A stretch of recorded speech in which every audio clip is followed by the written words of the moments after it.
Hello and welcome to my channel. I'm Kristi and we are taking the woo-woo out of manifesting. I may as well call this channel Manifesting and Skincare because those are the two things that I really like talking about.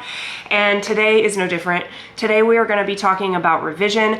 I don't currently believe in revision, but I am interested in challenging that belief. And I'm going to talk to you why I'm interested in challenging that belief.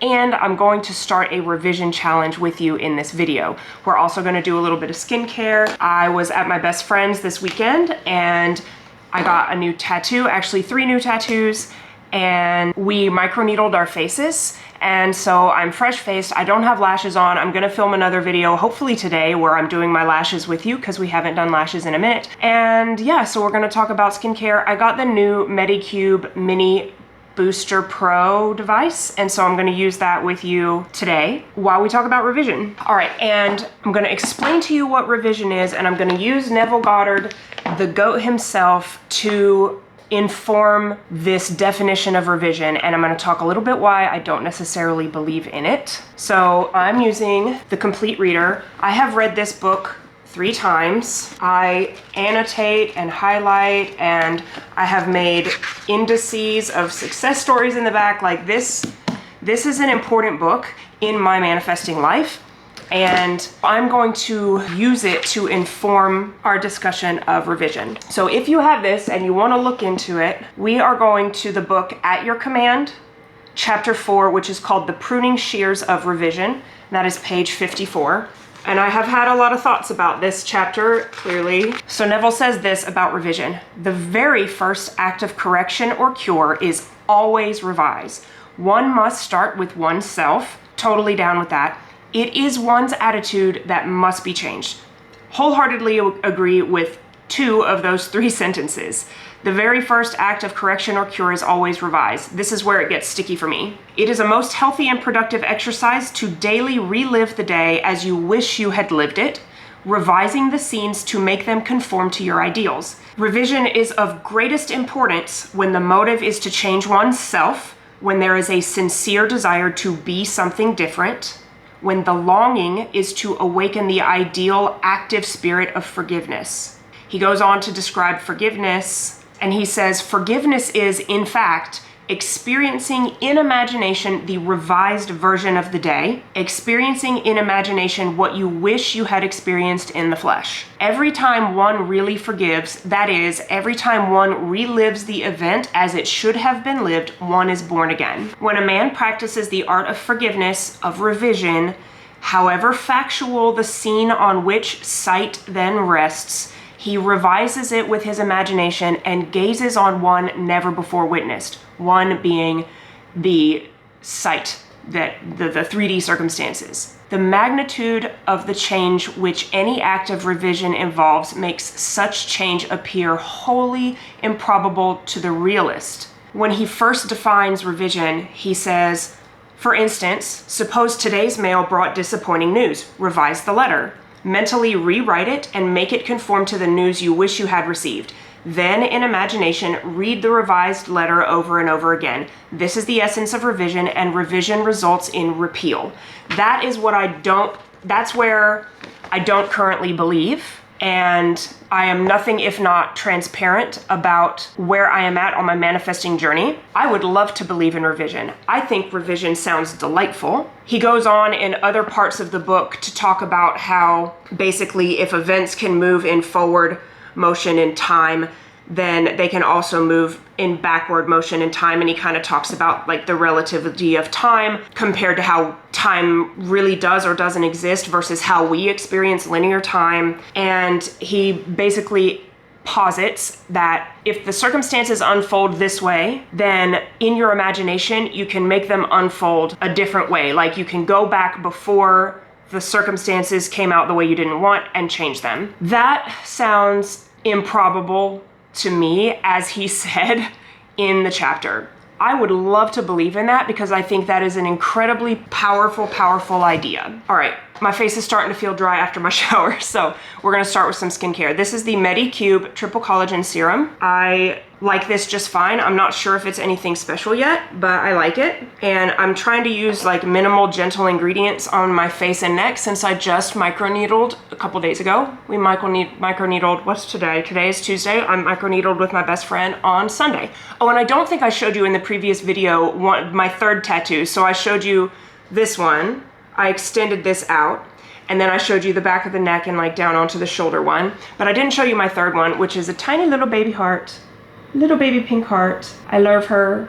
It's so basic and so girly, and I'm obsessed with that. I don't know, I love it. I've wanted a heart tattoo on my finger for forever, and I had like this running thought in my mind that like, that's for young girls. Like I'm a middle-aged woman, and that's ridiculous. Number one, if I like it, I'll do it. Like if you like it and commit to it, you will be able to pull it off. So that's a ridiculous idea of itself.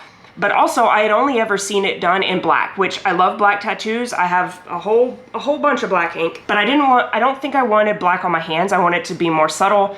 And I already have the beautiful pinks going on this one with the cherry blossoms. And so I thought, well, what if I made it a really light pink? And I talked to my tattoo artist and we picked out a light pink that is barely noticeable, but it's enough that I can see it. And then if anybody is close up to me, they will also be able to see it.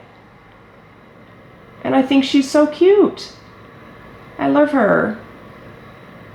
Just a very subtle little pop of pink. And if I ever decide that I want it to be like more dramatic, I can obviously do that. Going in with my Cosrx Snail Mucin, you already know if you have ever been here before. Oh, I forgot to turn on my light. Let's get it together now. Oh, my ring light is even a heart. Like, I'm such a girly girl. Anyway, so Snail Mucin Cosrx, you already know I'm obsessed with this. I just started this new bottle not too long ago. I'm already halfway through it. I always keep refills on me. Anyway, I have been operating under accept the 3D circumstances that happen in the day as perfect. So if something happens in the 3D that I don't like that day, which that happens sometimes, I accept that it happened. I consider it the facts of the matter. Neville talks about there's the facts of the matter versus the truth of the matter. So my circumstances are never the truth of the matter. They may be the facts of the situation, and I accept them. I don't like to fight against my reality because I think it's far more impactful to observe the reality and accept it as natural consequences of previous beliefs, and understand that it's changing all the time. And so if something happens that I don't like, even if it looks really bad, it's actually perfect. It's working out perfectly for me to have everything that I have always wanted. But I think it would be so cool to revise some like really bananas stuff. Like, I love experimenting with manifestation, and I encourage you to do that as well. You do not have to manifest in a serious manner. I think it would be so fun to like revise absolutely ridiculous circumstances into something different. And the last thing I'm gonna put on my face is the La Roche-Posay Cicaplast Balm B5. I love this. I got it the first time I went to Mallorca this summer. I got it the first time in Mallorca. And when I went to the pharmacy there, they had tiny size, medium size, and giant size. And I wish I had gotten the giant size because you can't get them bigger than this in the States. Anyhow, oh, there's Pookie. What's up, Pookie? Okay, I'm just checking in. So I want to do a revision challenge. I want to impress my subconscious mind with a belief that revision is real, because right now, I'm not so sure that I believe that revision is real. I know I've seen some crazy success stories that like people's birth years have changed, like they wanted to be younger and so their birth years have magically changed on documents, like some banana stuff like that. And I would never say that that didn't happen to those people. I don't know those circumstances, right? But in my life, I don't know that I have experienced revision in a way that makes me believe, but I would like to. So my plan is to begin to affirm that revision is real, and begin to affirm that I see examples of revision all the time, and then begin to choose things during my day that I would like to revise and start a revision journal, just so that I don't forget, right? Like, I want to write down the current facts of the situation as I see them, and then revise them and come back once they have revised and be able to like build the belief in my brain. I don't script all the time with manifesting, but in this case, with hard facts, as Neville's talking about,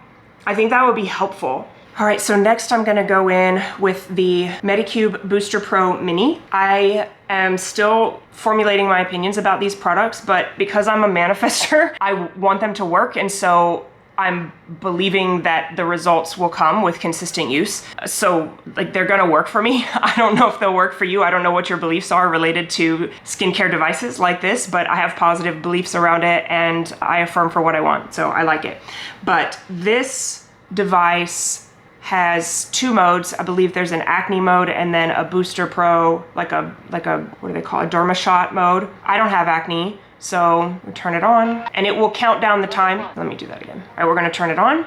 And then I want it to go up higher than level 1. I've been scooting up, so. Level 4. All right. It will count for you how long you've been doing this, so I don't need to worry about like paying attention to how long I've been doing this. It will count out for me. So I'm very curious if you believe in revision. Oh, my battery's about to die. And I would love to be able to revise some really, really crazy stuff, like maybe revise the fact that I have student loans, or I don't know, something like bananas, but I do not have a belief in revision. So this will be your real-time view of what it is like to change a belief. I don't have a belief that revision exists. I think revision sounds like spiritual woo-woo to me, and I love Neville. Neville was the GOAT for sure, but he's just a man, and I don't know that he was right about this one necessarily. Can't confirm, which is why I am interested in cultivating that belief. So I will start a revision notebook. If you have suggestions for things that I should consider revising to help build the belief, when you're trying to instill a new belief, it works really well with the brain to sandwich it with beliefs you already have. So I will probably choose to revise some things that I think are very simple and easy wins, so that I don't overload my brain with like, let me revise $200-something thousand worth of student loans. Like, I don't know that my brain would get on board with that because I don't have a belief in revision. Now, I do every single day affirm that my student loans are gone. I use Neville's I remember when technique. I remember when I used to have student loans. I'm so glad that's not a part of my life anymore. And I do that every day. I like to infuse gratitude into my affirmations. That's not the only way to affirm though. I just like to. 3 minutes passed. And I'm curious to know, what is your experience with revision? What did you think it was before I read you Neville's definition? Have you successfully revised?